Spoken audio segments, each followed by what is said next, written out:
राज्यात माझं वजन राहिलं नाही, दिलीप वळसे पाटील यांनी हे विधान केलंय। शिरूर तालुक्यातील सभेत बोलताना वळसे पाटलांनी अमोल कोल्हेंवर अप्रत्यक्षरित्या निशाणा साधलाय। तर अमोल कोल्हेंना निवडून दिलं पण त्यांनी 1 रुपयाचे काम केले नाही अशा शब्दात त्यांनी नाराजी व्यक्त केली आहे। त्यांच्या या वक्तव्यामुळे राज्याच्या राजकारणात चर्चेचा नवा विषय आता निर्माण होणार आहे। ही मोठी बातमी आपण आत्ताच्या क्षणाची पाहतोय। दिलीप वळसे पाटील यांनी हे विधान केले।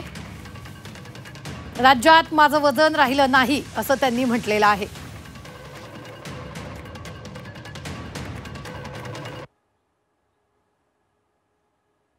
राज्यात माझं वजन राहिलं नाही, दिलीप वळसे पाटील यांनी हे विधान केले। शिरूर तालुक्यातील सभेत बोलताना वळसे पाटलांनी अमोल कोल्हेंवर अप्रत्यक्षरित्या निशाणा साधलाय पण त्यांनी 1 रुपयाचंही काम केलं नाही अशा शब्दात नाराजी व्यक्त केली। त्यांच्या वक्तव्यामुळे राज्याच्या राजकारणात चर्चेचा नवा विषय निर्माण होणार आहे।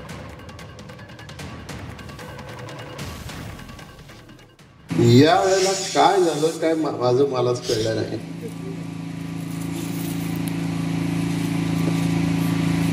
आणि मग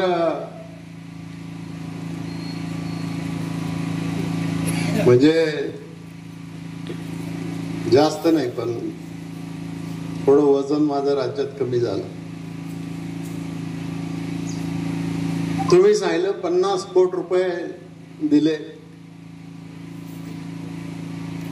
नवीन काही कामं तुम्ही आता सांगितली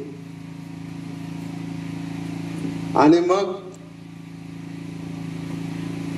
मला जसं निवडून दिलं तुम्ही तसं तुम्ही अमोल कोल्हेने निवडून दिलं होतं। त्यांनी बरीच कामं केली असतील गावात पण 1 रुपयाचं काम नाही केलं। तरी कालच्या लोकसभेच्या निवडणुकीमध्ये पिंपरी धुमाला मधून आढळरावच्या पेक्षा त्यांना तुम्ही 291 मतं जास्त दिली।